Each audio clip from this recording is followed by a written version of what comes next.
And this is Sergeant Beast Larson. As you can see, planned or spontaneous. Planned or spontaneous. I want to thank Jeff from Louisiana requesting, he works corrections down there, help to explain spontaneous from planned use of force in a correction setting. It's one of my original Beast favorite shirts my wife got me. So I'm going to hold this like this and explain a few things. Planned. Well, law enforcement, planned would be a SWAT kind of thing. SWAT team coming out, somebody barricaded subject, maybe not SWAT, hostage negotiator, you're set up outside, things move very slowly, very much planned. A lot of things happen spontaneously, but the police don't have that same burden of explaining spontaneous or planned as corrections do. Correction officers, planned. Cell extractions are planned. Mass searches are planned. When you go to search your cell, even though it's random, if you have to do 3 cells per night, it's still planned because you get somebody to go with you, you talk about it, and that's planned.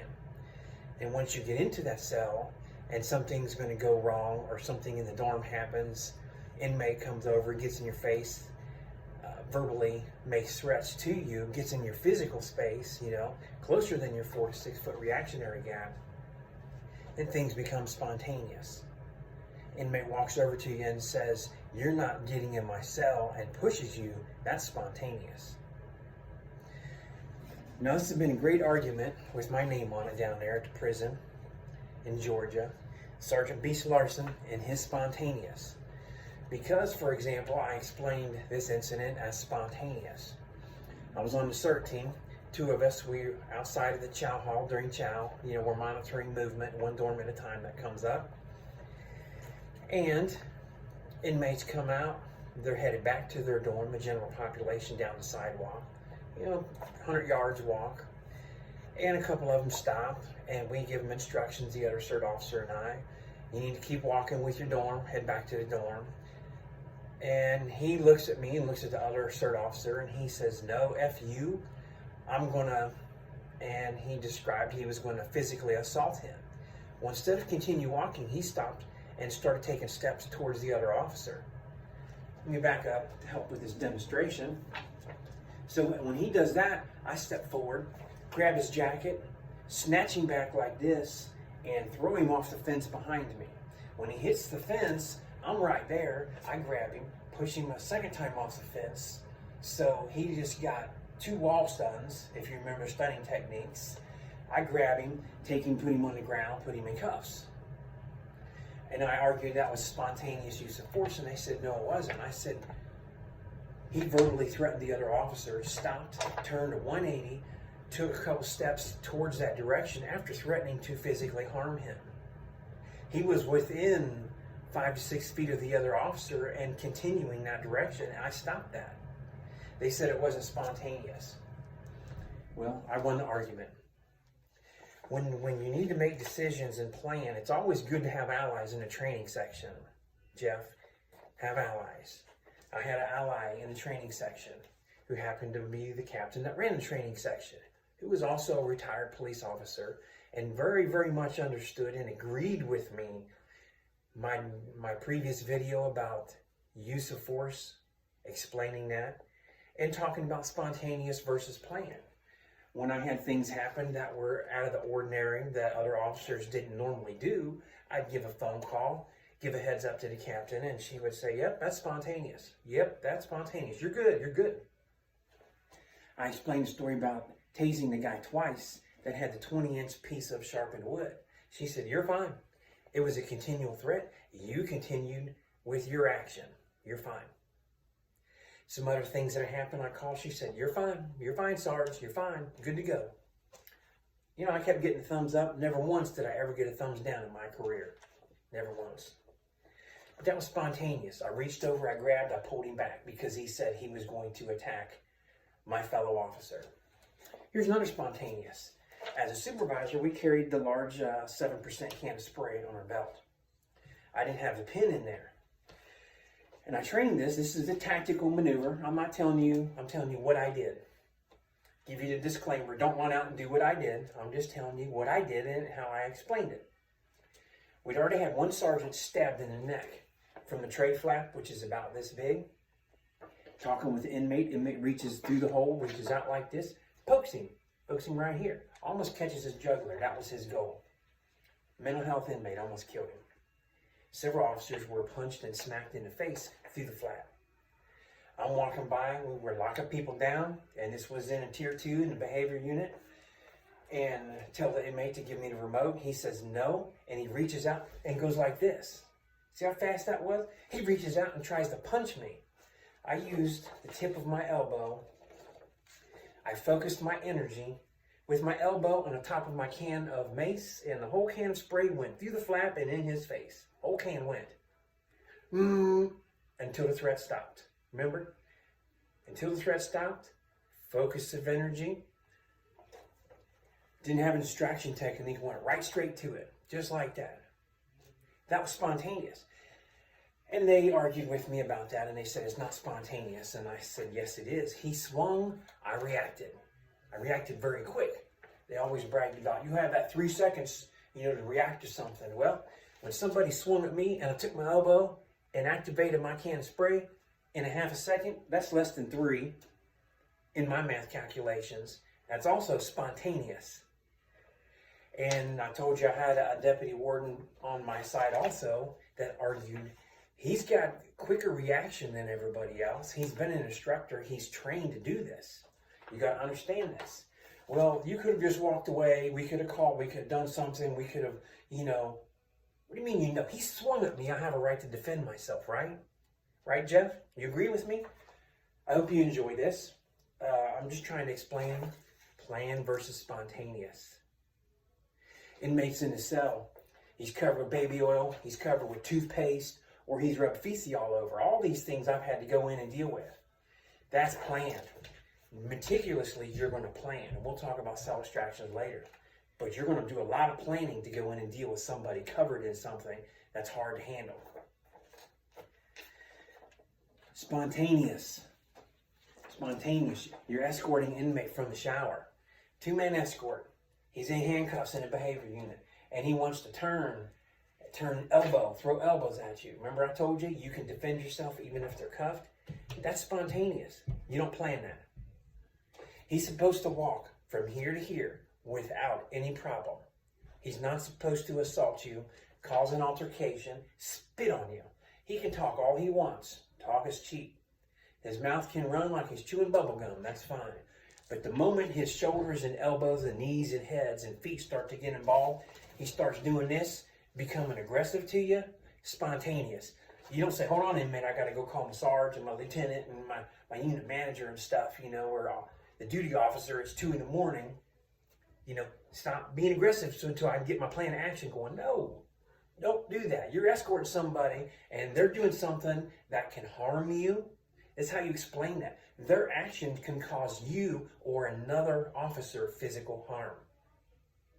Then it becomes spontaneous. Spontaneous. It's how you explain it. Remember on the other video, intent, opportunity, and ability. Those things are there. Spontaneous means you got through all 3 of those and like that. Telling my buddy, I'm going to assault you. Stop and turn, take 2 steps. That's intent, opportunity, and ability. He just said, I'm going to do it, and he went in action to do it, and I reacted faster than he knew what to do with. Spontaneous. You're in the chow hall. You're standing there, and you're watching through the window right here in front of you. So here's the window, and the food's coming out. And the inmate grabs it. And you're kind of close because you got to watch so they're not passing weapons and phones and drugs and all that. He takes that food tray. Now here's the inmate holding this food tray right here. And he's right in front of you. And his buddy gave him a whole bunch of extra food that nobody got. You're going to have 50 upset people if you don't handle the situation. So you got to say, no, put your tray back, you get a normal tray. You'll deal with the kitchen worker in a minute. And he says no and takes and wants to shove that tray into you. Spontaneous. If you smack that tray back at him, it's spontaneous because he aggressed towards you. That food could come and get in your face and eyes. You can't defend yourself if you can't see. How you explain this? He made aggressive action. He takes his food tray and he comes and he's like this. He's in 18 inches of you now, and he's become aggressive. Spontaneously, you need to control him and place him on the ground or in a position of control. You place him. And if it's hard, you're doing spontaneous, right? Spontaneous sometimes is fast and quick and hard. He's got that food tray and he says he's going to do something, wants to come up at you. You reach up and give him a brachial stun. That's spontaneous. He's aggressive towards you. You smack him. Let him and that tray fall to the ground. Make your radio call. Get your buddies, because you won't be alone in there. Your buddies come over. Get everybody back. When things happen, get everybody back. Get them on the ground. Face down. Arms away from their body. Arms and feet out. Like snow angels. Tell everybody, make snow angel. It's a good way to tell them. Spontaneous. They're walking down the walk. You got 6 inmates coming back from a detail. Say the lawn detail. They've been cutting grass, weed eating. They're all dirty. It's the end of the day. Usually these guys are pretty good because to them, that's a cake detail. They like that. But you're walking back. You and a buddy's walking somewhere. Maybe you're taking a report to the lieutenant's office, supervisor office, and here comes the 6. Walking on their side of the walk, on their side of the line, and here comes you and your buddy. You're side by side, and say my buddy's over here. You know, he's walking here, I'm walking here. And when these inmates, they come over the line, and they're talking. Now at our prison, they had to walk with their hands behind their back. That keeps the arm movement down. That keeps, so you know exactly what they're doing. Hands come out, then that's an aggressive action. All of a sudden, he's doing this, and he comes over with his shoulder and wants to check me. Am I going to call my supervisor? No. I'm going to level him. He's probably not waking up till the other 5 are laying on the ground. That's spontaneous. Am I making this up? No. These are things that happened to me down there in the prison. Inmates come back from chow. They come to the door. You got 2 or 3 and they want to go, other side of the control room to the next side. So maybe they're supposed to go in C1 and they're over here on C2. The doors are 8 feet apart maybe. And they're over here talking, trying to give us signals and gang signs and communicate through there. And you tell them to go back in. They say, no, we're not going back in. Now they're over here. You can take a couple steps back. Let them stand there and talk. Call your lieutenant. Now we're talking planned. They're not threatening you or taking any steps towards you. They're just communicating with other people. That's planned, Jeff. Planned. I'm glad you asked this question because I love explaining spontaneous. I love talking about use of force and how things just like that can go. First day down there in the prison. Now, nobody knew me. I come in, I'm walking around another officer. We went into the cell check. And we found some contraband in there. Identified who it was, 2-man cell. We get the inmate out. He's a young gang member. He's in that young status where he's trying to get into the gang. He's got to prove himself. I got him against the wall, doing this number. I go pat him down. His arms are coming off the wall. And I tell him, don't do this again. Come off the wall and I'll put you on the ground. And he's, no, F you, you're not doing this, you're not doing that. And he's showing off in front of his buddies. Well, I'm with another officer. I'm new there. I don't know the guy. I know what I can do. The other officer is bigger than me. So I'm just imagining, he's been there 3 years, I know, from our conversation. He's been around, he's seen and been through some things. So I'm thinking he's going to do a good job. But I don't want to start something in the middle of a general population dorm with 40, 50 people running around. But this young kid comes off the wall and things end up happening. And I do the Gerber slap. His head hits the wall. Gets a little cut on his head. Some buddies kind of don't like that. Get him on the ground and handcuff him. Well, they never told me that we don't handcuff people in a dorm. We take them outside and get them handcuffed. Well, I wanted to control him because with him being in control with one hand very easily, I'm very skilled at holding people in handcuffs. He won't get away. And I'm a good fighter, so I got 2 legs and a head and another hand. I can deal with some people. So they want to say something. That was spontaneous. I tell him, don't come off the wall. I will have to do this. Don't come off the wall. I gave him more than one warning. He came off that wall and turned to try and turn into me. That was aggressive, spontaneous. They said, oh, great job, but we don't cuff people inside. Okay, that's fine. That's fine. And they explained why, and I said, I get it. Liability of the inmates. Spontaneous, Cuff them outside, cuff them where it's safe. We talked about that in another video. I hope I'm kind of painting a picture. The bottom line, spontaneous means you or your buddies are about to be harmed. If you're not about to be harmed and you can take a step back, there's not a threat that's going to happen right now, then you take a step back, get on the radio, then everything becomes planned. I'm going to cover my shirt up. If you can step back, buy a few minutes of time and wait, get to cavalry, everything becomes planned. If you can't, and somebody's going to get hurt right now, your buddy's going to get hurt right now, they're making threats, they're aggressing, or things are happening fast, then it becomes spontaneous, and you need to be in beast mode. That's why I have this shirt on. My first beast shirt, my original beast shirt. I think I have over 10 and some tank tops that say beast on them. My wife loves to buy these for me. Spontaneous, you turn into the beast. Watch the other videos, how to become a beast, what it is. You can't take a pill for it, you can't read a book, you don't wake up being a beast. You establish in yourself, you build that. So anybody else have any questions, any suggestions, topics, put it on the bottom here of the video in the comments section. Hit the like button, subscribe, share this with everybody you know. Got great valuable experience that I'm sharing. 34 years of carrying a gun and badge. I want to share this with you. I want you to be safe. I want you to go home to your family healthy. Go home, number one. Go home healthy and safe, number two, without injury. You're not good to your family if you're hurt. Some things happen, it's not 100% avoidable. I understand that.